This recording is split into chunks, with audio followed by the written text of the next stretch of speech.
Normal. So details ఎలా ఉన్నాయి? నందు, ఏదైతే నేను చెప్పినట్టుగా గోవిందస్వామి గుడి ఆలయంలో గత రాత్రి 11:30 గంటల సమయంలో ఒక అగంతకుడు గోవిందస్వామి గుడి ప్రధాన గోపురం వద్దకు పైకెక్కడం జరిగింది. అయితే అక్కడ ఉన్నటువంటి సెక్యూరిటీ కూడా ఎవరు పూర్తిస్థాయిలో ఇతను లోపల ప్రవేశించినప్పుడు గుర్తించుకోవడంతో ఒక్కసారిగా ఇతను ఒక గోడ దూకి లోపలికి వెళ్ళేటువంటి ప్రయత్నం చేసి పూర్తిగా ఆ గోపురం పై వరకు కూడా ఏదైతే మనకు ఆ కల్స్యం ఇవి ఉంటాయో వాటి వరకు కూడా పైకి ఎక్కినటువంటి పరిస్థితి. అయితే అతని మాటలు వివిధ రకాలుగా కూడా అతను మాట్లాడుతున్నటువంటి పరిస్థితి ఉంది.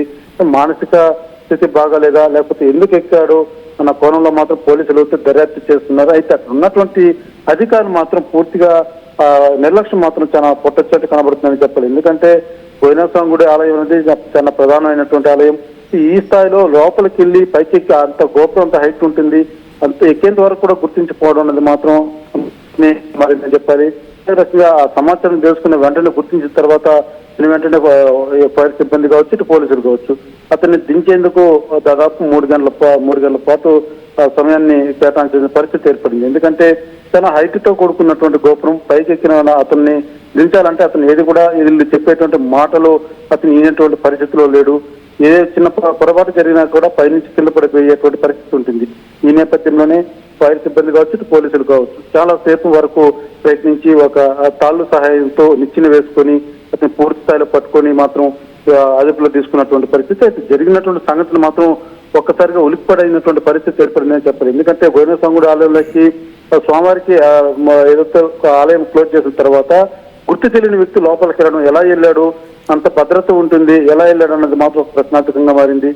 వెళ్ళినటువంటి అతను కూడా మద్యం సేవించి వెళ్ళి ఉన్నాడు. నార్మల్ గా ఉన్నటువంటి వ్యక్తి వెళ్ళడానికి కొంత ఇబ్బందికరంగా ఉంటుంది. ఎందుకంటే ఆ స్థాయి గోడ ఎక్కి దిగాలి దూకాలంటే చాలా ఇబ్బందికరమైనటువంటి పరిస్థితులు ఉంటాయి. ఆగినటువంటి వ్యక్తి ఎలా ఏ మార్గం గుండా లోపలికి వెళ్ళాడు అన్నది మాత్రం ఒక ప్రశ్నార్థకంగా మారింది. దీని మీద మాత్రం పూర్తి స్థాయిలో ఈస్ట్ పోలీసులు దర్యాప్తు చేస్తున్నామంటూ కూడా తెలియజేసినటువంటి పరిస్థితి. అతని మాటలు అనేక పోలీసులు అడుగుతుంటే ఒక్కొక్క మాటకు ఒక్కొక్క రకమైనటువంటి సమాధానాలు చెప్తున్నాడు. నాకు మందు కావాలి అందుకోసం ఎక్కానని తను ఒకసారి అంటున్నాడు, మరొకసారి నన్ను వేరే వాళ్ళు చంపేందుకు ప్రయత్నిస్తున్నారు అందుకు ఎక్కానని తని మరొక మాట చెప్తున్నాడు. అనేక మాటలు అవుతాయి.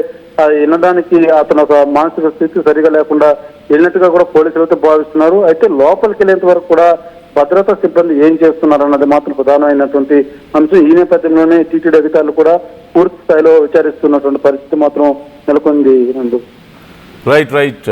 Thank you Suresh, thanks for the details. అతను ఆ పైకి ఎక్కి గోపురం మీదకి ఎక్కి నాకు మందిస్తే నేను కిందకి దిగొస్తా, లేదంటే కిందకి దిగిరాను అన్నాడు. సరే కిందకి దిగిరా మేము ఇస్తామని చెప్పేసి అధికారులు అతను ఏదో ఒక రకంగా కొంత మాయ చేసే ప్రయత్నం చేసినా అతను 3 గంటల పాటు అక్కడ పెద్ద డ్రామా జరిగింది.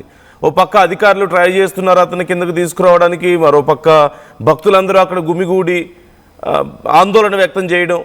అలా గోపురం మీదకి ఎంతో పవిత్రంగా భావించే గోపురం కదా స్వామివారి ఆలయం గోపురం మీదకి ఎక్కడం అంటే అది చిన్న విషయం కాదు. ఖచ్చితంగా భక్తులు ఖచ్చితంగా ఆందోళన వ్యక్తం చేస్తున్నారు. ఈ విషయంలో అతని మీద చర్యలు తీసుకోవాలంటున్నారు. కానీ అతని కండిషన్ చూస్తేనేమో అతను నార్మల్గా లేడు, కొంత మానసికంగా ఏదో సమస్య ఉన్నట్లుగా కనిపిస్తున్నాడు.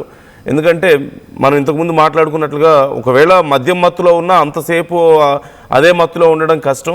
3 గంటల సేపు అధికారులతో అలాగే ఉన్నాడట. కిందకి దించిన తర్వాత కూడా నాకు మందు కోసం ఎక్కానని ఒకసారి మాట్లాడుతున్నాడు, మరొకసారి ఏమో నన్ను ఎవరో నా ప్రాణాలు తీయడానికి ట్రై చేస్తున్నారు, అందుకే నాకు థ్రెట్ ఉంది, అందుకే నేను పైకెక్కి కూర్చున్నానని చెప్పి మాట్లాడుతున్నాడు. ఇవన్నీ ఒక ఎత్తు అయితే అలా ఇష్టం వచ్చినట్లుగా గోపురం ఎక్కడం అనేది కూడా తప్పు. సామాన్యంగా స్వామివారి భక్తులు ఎవరు అలా చెయ్యరు. అతను ఖచ్చితంగా మానసికంగా ఏదో సమస్యతో బాధపడుతున్నట్లుగా అర్థమవుతుంది. సో ఇందులో మీ అభిప్రాయాలు ఎలా ఉన్నాయి? అంశానికి సంబంధించి అతని మీద విచారణ చేస్తున్నారు, చర్యలు తీసుకునే అవకాశాలు కనిపిస్తున్నాయి. వాళ్ళ కుటుంబానికి సంబంధించి డీటెయిల్స్ తీసుకొని వారిని కాంటాక్ట్ చేసి వారితో కూడా మాట్లాడే అవకాశాలు చాలా క్లియర్గా కనిపిస్తున్నాయి. అండ్ కొంతమంది కామెంట్స్ చేస్తున్నారు. రామకృష్ణ కామెంట్ చేస్తున్నారు అతన్ని వదలకూడదు అని చెప్పి, చర్యలు అయితే తీసుకోబోతున్నారు. ఇక వెంకటేశ్వర రెడ్డి పి కామెంట్ చేస్తున్నారు, భారతదేశంలో శాంతి భద్రతలు తక్కువగా ఉన్న రాష్ట్రం ఆంధ్రప్రదేశ్, ఆస్కార్ అవార్డు కేంద్ర ప్రభుత్వం ఆంధ్రప్రదేశ్ ప్రభుత్వానికి సిఫార్సు చేసిందా? Okay. Venkateswara Reddy again comment చేస్తున్నారు, సంపద సృష్టి చిన్న తరహా పరిశ్రమ క్రింద ప్రతి ఇంట్లో మద్యం తయారీ పరిశ్రమ. ఓకే, గవర్నమెంట్ని అక్కడ విమర్శిస్తున్నారు శాంతి భద్రతలు కరువయ్యాయని చెప్పేసి. సో మీ అభిప్రాయాలు ఎలా ఉన్నాయి? ఈ అంశానికి సంబంధించి కామెంట్ చేసే ప్రయత్నం చేయండి. మరొకసారి నేను క్లియర్గా అక్కడ మీకు వీడియో చూపిస్తున్నాను. And I would like to show you that again మరింత క్లియర్గా. ఆడియో ఒకసారి విందాం. ఏ ఊరు నీది? ఏ ఊరు? ఎందుకు ఎక్కినవరా పైకి? ఆదిలాబాద్ జిల్లా సార్. అది ఎందుకు ఎక్కినావు పైకి? పైకా సార్? తీసుకెళ్ళండి. చంపేస్తారంటే ఎవరు చంపేస్తున్నారు? ఆడ ఒక మేడం తీసుకెళ్ళి అది ఎవరు మేడము? ఫుల్ ఇస్తే కానీ దిగనన్నావంట. ఫుల్ గా సార్ 90 మంది అడిగిన ఫుల్ గా 90 మంది అడిగినావా? దేవుడి పైకి ఎక్కడం కరెక్ట్ కాదు కదా? తప్పే అని చెప్పి సార్. తప్ప కదా? తప్పు ఒప్పుకున్నట్టే కదా? సార్ తప్పు ఒప్పుకున్నట్టే అటు ఎక్కడం కరెక్ట్ కాదు కదా? కాదురా రే, అది తప్పు ఒప్పుకోవాలి కదా? సార్ ఒక్క నిమిషం సార్, వాడు దొంగ ఉన్నాడు సార్ వెనకాల.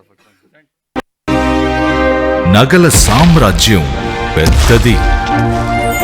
మన వేడుకల్లో నగల పాత్ర పెద్దది.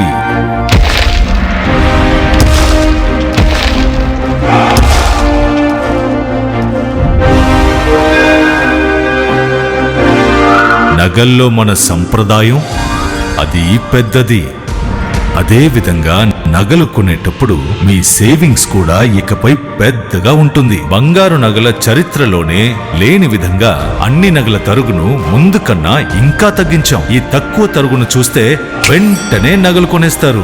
డైమండ్ జ్యువెలరీ ధరలు కూడా పెద్ద లెవెల్లో తగ్గించాం. ఇకపై అందరూ డైమండ్ జ్యువెలరీ కొనుక్కోవచ్చు. ఏ ఆఫర్లోనూ పక్కదారి పట్టకండి. Compare compare compare. ఇక్కడికొచ్చి కంపేర్ చేస్తేనే తెలుస్తుంది మీకు ఎంత పెద్దగా డబ్బులు ఆదా అవుతుందో అని. డబ్బులు ఎవరికి ఊరికే రావు.